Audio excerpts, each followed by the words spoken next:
नमस्कार, मी श्रीकांत घुले. मुद्द्याचं बोला या आमच्या निवडणूक विशेष कार्यक्रमात तुम्हा सर्वांचं मनापासून स्वागत. मुंबईच्या निवडणुकीमध्ये मराठी माणूस, मराठी माणसाची अस्मिता हे सगळे मुद्दे चर्चेत आले असतानाच हिंदुत्व आणि त्याचबरोबर मुंबईचा महापौर जर उद्धव ठाकरे यांची सत्ता आली, BMC त्यांच्या ताब्यात गेली तर मुंबईचा महापौर हा खान बनेल असं वक्तव्य मुंबई भाजपचे अध्यक्ष अमित साटम यांनी केलं. आणि या निवडणुकीमध्ये पुन्हा एकदा या मुद्द्यावरनं चर्चा सुरू झाली. मात्र याच निवडणुकीचा इतिहास बघितला, BMCच्या इतिहासाची पानं चालली, मुंबईच्या इतिहासाच्या पानांमध्ये जर आपण मागे गेलो तर आपल्या हे लक्षात येईल की युसुफ मेयर अली नावाचे महापौर या शहरानं बघितलेले आहेत आणि या शहरानं त्यांनी केलेला कारभारसुद्धा बघितलेला आहे. त्यामुळं या सगळ्या मुद्द्यांबद्दल, हे मुद्दे निवडणुकीमध्ये खरंच महत्त्वाचे आहेत का, या मुद्द्यांबद्दल जे राजकीय नेते ज्यांच्याबद्दल बोलतात त्यांना नेमकं काय वाटतं ते जाणून घेण्यासाठी आपण मोहम्मद अली रोडच्या या भायखळ्याच्या या सगळ्या परिसरामध्ये फिरतोय. तो उद्धव ठाकरे और राज ठाकरे में कुछ आपस में लोगों को कुछ चल रहा है ना, कोई हिसाब से नहीं, अभी वो दोनों भाई साथ में हैं इस बार. मुश्किल है. बीजेपी आएगी. बीजेपी आएगी. क्यों आएगी? लेकिन बीजेपी ने ऐसा क्या काम किया? वो सारी पब्लिक बीजेपी को लाइक कर रही है ना, वो हिसाब से. ये जो एरिया है आपका, क्या यहाँ पे समस्या क्या है? एक तो ट्रैफिक का तो मसला है ही, इसके अलावा क्या है? नहीं, ज़्यादा करके तो इधर ट्रैफिक का ही ज़्यादा करके समस्या है. और बाकी वो हाथ गाड़ी वगैरह वाले लोग और जो भी है वो गाय गरीब के ऊपर जुल्म जास्ती ज़्यादा होता है. हाँ, और सबसे ज़्यादा तो यहाँ ट्रैफिक का ही है और बाकी कुछ भी नहीं. दोनों भाई अगर साथ में आए ना तो मेरे को ऐसा लगता है कि कुछ तो सीट की बढ़ोतरी होगी.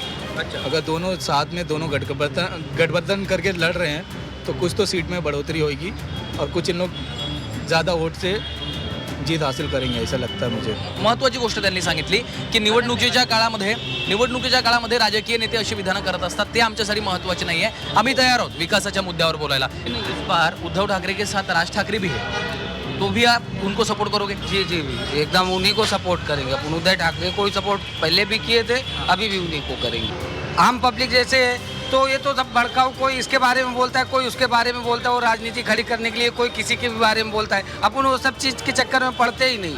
अपने को जो सही लगता है उसी हिसाब से करते. कि नेता लोग आके ये बोल रहे हैं कि ये आएगा तो खान बनेगा, ये आएगा तो मुझसे हिंदू बनेगा, इससे ज़्यादा इम्पोर्टेंट हमारे इश्यूज़ पे कौन बात कर रहा है, ये नहीं लगता क्या आपको? यस, यही तो मेन पॉइंट है.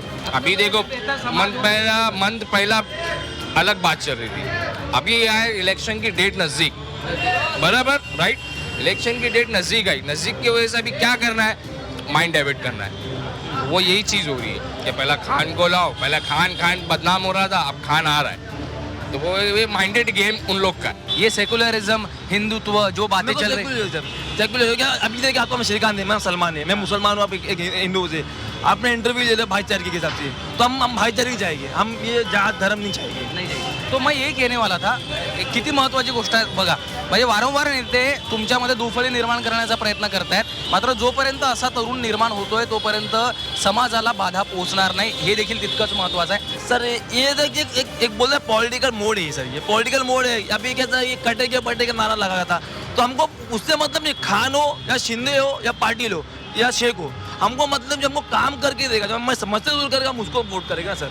लेकिन ये बयान करने के बाद मुस्लिम, हिंदू मुस्लिम जो वो करना, वही चाह रहे ना, वही चाह रहे हैं. वो होगा क्या? लेकिन सर नहीं होगा ना, ऐसा कुछ होना. अगर ऐसा होना था ना सर, तो जब देश आते तो 50 साल 70 सालों के ऊपर हो गया है, होना तो बहुत पहले हो जाता. अभी लोकसभा चुनाव की आप बात कर रहे थे. लोकसभा चुनाव में उद्धव ठाकरे को मुस्लिम वोट बहुत मिला था. हाँ, ये तो बात सही है. तो इस बार भी मुस्लिम लोग उनके साथ खड़े रहेंगे? खड़े नहीं सर, क्योंकि इनका जो पार्टी है UBT का, आप कह रहे बीजेपी भी जीतेगी उद्धव ठाकरे के भी साथ. मैं ये कह रहा हूँ कि बीजेपी जीत सकती, चांसेस है.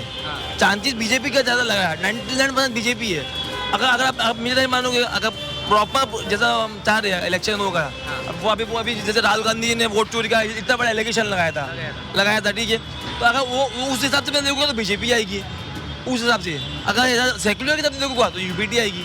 अगर आप देखो, दो पक्ष, एक सिक्के के दो पहलू है, तो उस हिसाब से मैं आपको बताया हूँ. राज ठाकरे को जब सबको सपोर्ट हमारी आवाम करेगी, हमारी मुस्लिम कम्युनिटी करेगी, तो हम भी करेंगे. अच्छा जी. उस चीज़ को फिर आप भूल जाओगे जो भी उन्होंने कहा था? वो फिर आगे क्या बनता है वो फिर उसके हिसाब से सोचा जाएगा. अगर अब उसको अगर बैलेट की जगह से किया जाता है तो भले कुछ हो सकता था. अब यहाँ उसका जो होगा ईवीएम से होता वही हो बात होगा, जहाँ पर है वहीं पर आ जाएंगे। मतलब आप कह रहे हो कि ईवीएम हैक का मामला है क्या मामला, यहाँ पर यही है, पूरे पूरे हिंदुस्तान में ही चल रहा है। इसलिए दूसरी पार्टियां चुनाव जीत कोई बात नहीं, कोई खाली तो चुनाव ढकोसला रह गया है। उदय ठाकरे सिंगल रहता तो 100% आता ही, उसमें कोई शक की बात नहीं है। तो सिंगल रहते तो भी आते, ऐसा आपको लगता है? हाँ, क्यों मतलब इतना आप क्यों असर पड़ता है ना। ऐसा उन्होंने क्या किया जब वो सीएम थे, तब उन्होंने कुछ काम किया क्या, या आपको क्या लगता है कि क्यों ऐसा? राज अच्छा चलाते हो और क्या।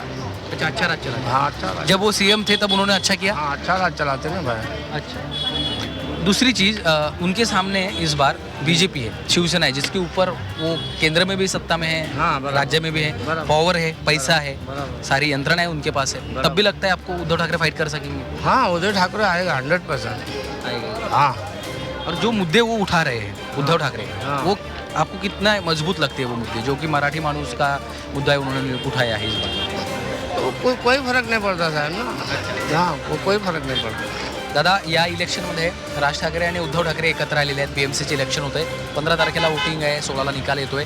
कसं पाहताय तुम्ही या इलेक्शनमध्ये, काय महत्त्वाचे मुद्दे वाटतात? हमारा तो ये है कि भाई पहली बात तो ये है कि दोनों ये हमारे महाराष्ट्र के अच्छे हैं, दोनों को पहली बात तो टकराना नहीं चाहिए, सबको लेके चलना चाहिए। महाराष्ट्र जितना साथ होएगा उतना अच्छा विकास हो सकता है, तो ये दोनों को पहली बात तो टकराना ही नहीं चाहिए हमारे हिसाब से। नहीं, वो साथ में है ना इस बार, हाँ, तो फिर वन साइड वोट पड़ेगा फिर अगर साथ में है तो।